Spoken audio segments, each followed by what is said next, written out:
Hello दोस्तों, आज मैं आपको सुपर टेट में लाइफ स्किल्स के दूसरा वीडियो मैं यहाँ पर बताऊंगी। लाइफ स्किल का मतलब होता है जीवन कौशल। लाइफ मीन्स जीवन, और जीवन के लिए भी आपको कौशल देना है, क्योंकि जीवन हर कोई जीता है। मनुष्य भी जीता है और एनिमल्स भी जीते हैं, इंसेक्ट्स भी जीते हैं, लेकिन हर मनुष्य में भी अलग अलग तरह के लोग अलग अलग प्रकार का जीवन जीते हैं। बहुत लोगों की कामनाएं होती है कि उनके पास पैसा हो, रुपया हो, शोहरत हो, हर चीज होते हुए भी वो अपने डिप्रेशन में चले जाते हैं। जैसे सुशांत सिंह राजपूत का आपने एक एग्जाम्पल देखा ही है।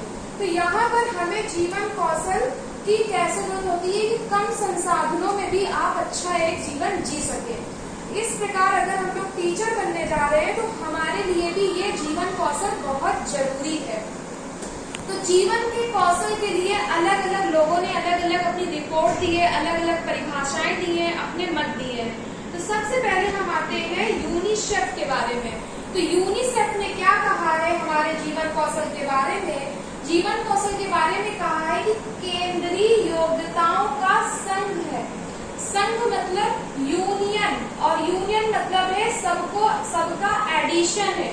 केंद्रीय योग्यताएं, केंद्रीय योग्यताएं क्या होती हैं?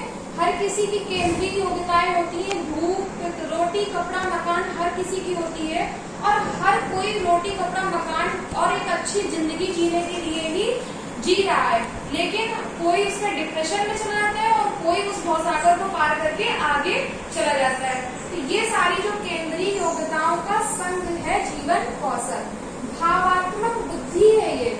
भावात्मक बुद्धि है कि कभी कभी आप संबंधों से जुड़ते हैं, कभी कभी आपके जीवन में ऐसे फेज आ जाते हैं जिनमें आप बहुत तरह से भावात्मक रूप से जुड़े होते हैं, लेकिन फिर वो भावात्मक को आपको क्रैक करके आगे बढ़ना होता है।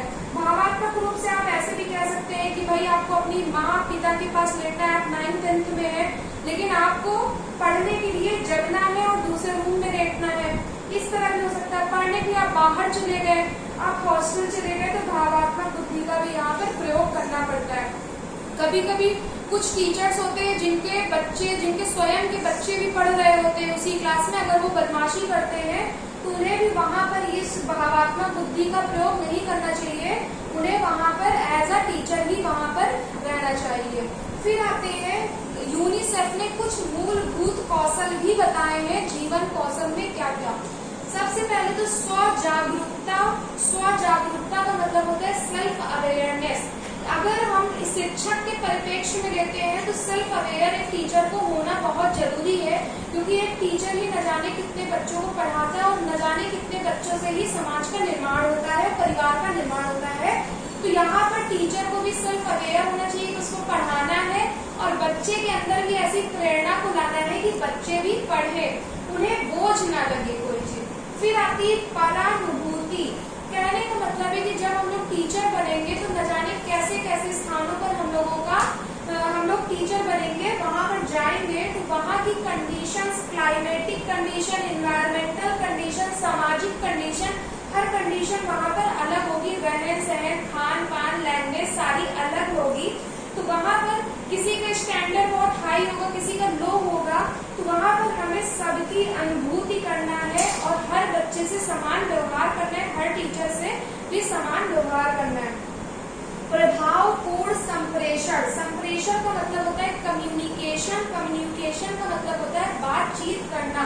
प्रभावपूर्ण होना चाहिए। एक शिक्षक को ऐसी कोई बात नहीं कहनी चाहिए जिससे बच्चा डिमोटिवेट हो, उसका जो उत्साह है वो खत्म हो। हमें उससे हमेशा ये कहना है कि यू कैन डू, तुम कर सकते हो, तुम कर सकते हो। और टीचर के द्वारा जो भी वक्तव्य होंगे बच्चे के साथ बहुत ही फैमिलियर होंगे, कि बच्चा दूसरे दिन जब स्कूल आए तो उसको डर न लगे कि नहीं मुझे वहां पर टीचर मारेगा, या फिर वो अपने समूह वाले जो बच्चे होते हैं, जो क्लासमेट्स होते हैं, उनके साथ भी वो ना डरे, या फिर बच्चा कोई भी क्वेश्चन पूछने में हिचकिचाए नहीं। यहाँ पर प्रभावपूर्ण संप्रेषण होना चाहिए। बीच बीच में हमें ऐसे एग्जाम्पल्स देने हैं जिससे बच्चे एनकरेज हो। जैसे रविन्द्रनाथ टैगोर के बारे में, जयशंकर प्रसाद की कहानियों के बारे में। रविन्द्रनाथ टैगोर हो गए, फिर हमारे अटल बिहारी वाजपेयी हो गए, स्वामी दयानंद सरस्वती, ऐसे कुछ हमें कोर्स वगैरह उन्हें बताते रहना है। या फिर जो एनसीईआरटी बुक्स में बहुत सारी चीजें मेंशन है कि चांद पर कौन गया, भारोत्तोलन वेट लिफ्टर कौन थी, इन लोगों के बारे में भी बताना है। और हमें स्टीरियोटाइप बिल्कुल नहीं बनना, मतलब रूढ़िवादी नहीं बनना कि लड़का लड़की पे अंतर करना है, तुम नहीं कर पाओगे, तुम नहीं, या फिर दिव्यांग बच्चों पे भी कोई भी यहाँ पर भेदभाव नहीं करना। अंतर व्यक्तित्व संबंध, इंटरपर्सनल, इंटरपर्सनल का मतलब है एक दूसरे के बारे में उसके संबंध अच्छे बनाए रखना है। सृजनात्मक चिंतन, सृजनात्मक चिंतन का मतलब है क्रिएटिविटी, बच्चों में हमेशा क्रिएटिविटी चिंतन करवाना है। जैसा कि हमारी एनसीएफ और एनईपी ने ये चीज कहा भी है कि सृजनात्मक चिंतन करना है, अपसारी चिंतन कराना है, ना कि उसे रटवाना है कि बुक आपने दे दी रट लो। तो आप बुक में जो लिखा है उसको आप चाहे वैज्ञानिक विधि से उसको बताओ कि बच्चे के दिमाग का विकास हो सके, वो कई डायमेंशन से सोच सके।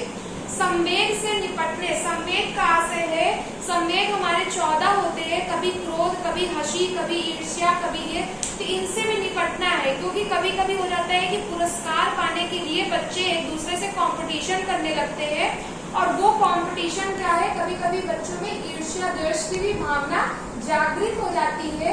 तो उससे भी बच्चों को बताना है कि आपको फर्स्ट आना है, लेकिन आपको किसी से ईर्ष्या वगैरह नहीं करनी है।